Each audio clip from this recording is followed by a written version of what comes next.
Hello YouTube, it's Rob from Maxwell's Grass Cutting Services based in the northeast of England. I hope everybody is well and having a really good day. Today's video, I'm using my Weibang Intrepid 486 scarifier to do a very small lawn, and the reason I'm doing this is to say that it's a message to myself as well as everybody else that this scarifier, although it's a bit of a beast, it still does a fantastic job on very small lawns. And I've got to be honest, when I first opened the box and saw it, I thought this is too big. But as I've used it and used it quite a few times now, I am really pleased that I bought this one and not the smaller one. And there's a bit of a story behind why I purchased this and not the smaller machine. The smaller machine is the Weibang 384, and on the Weibang website and all the other websites it said it weighs 81 kilos.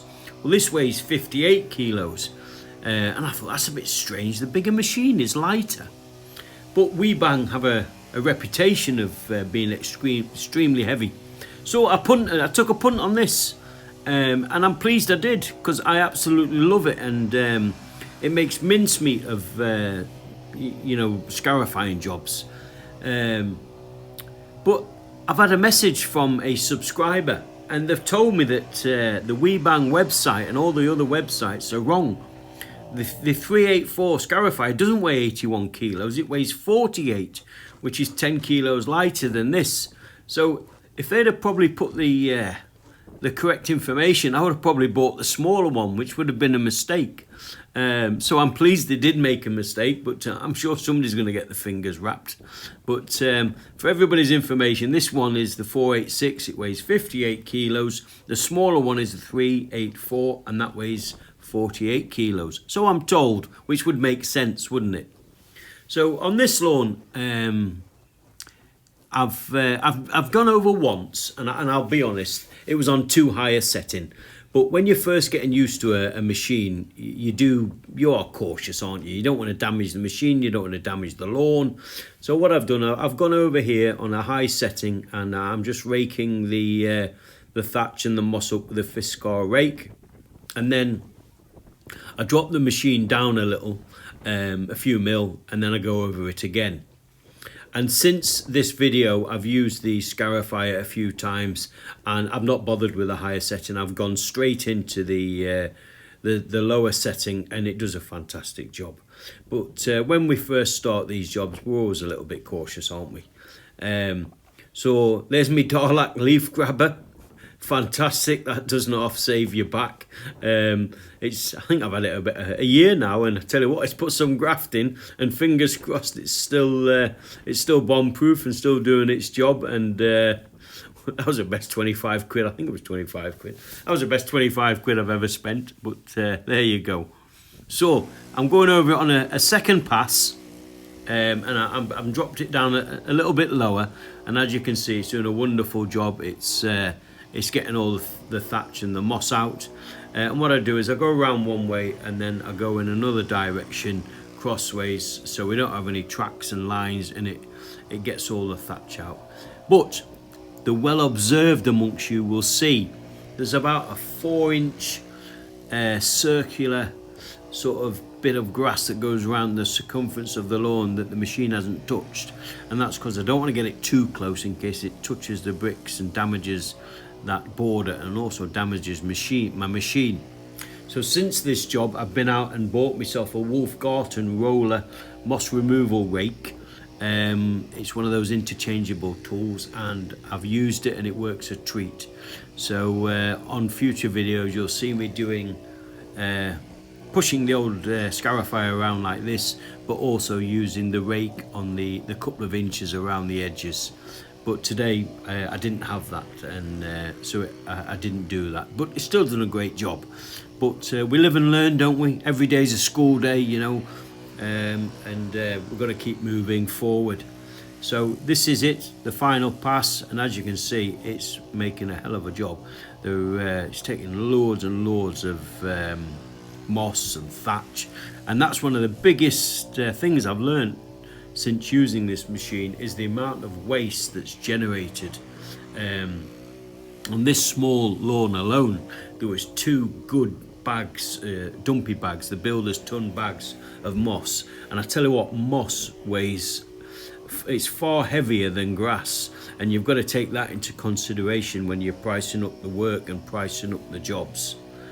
So what I do is I go around the second pass.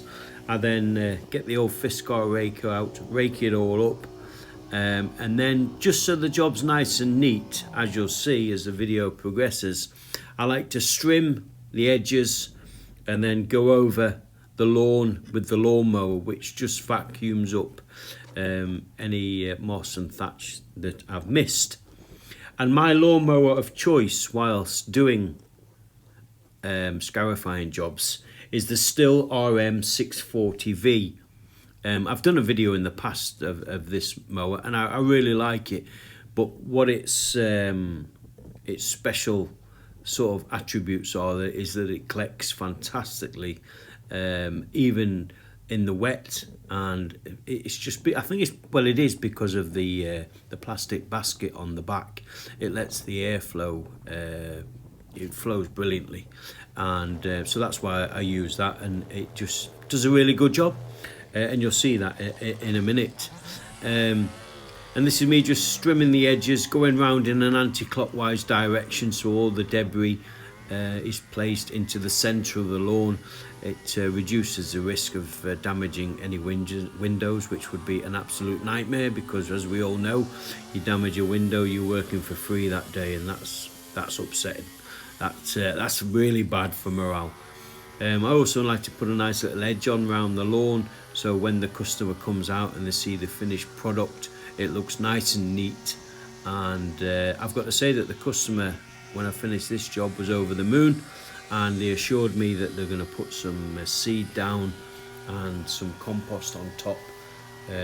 That's one thing I've noticed with scarifying jobs. People are really comfortable paying for the scarification, but they're not paying. They don't like to pay for the overseed and the top dressing.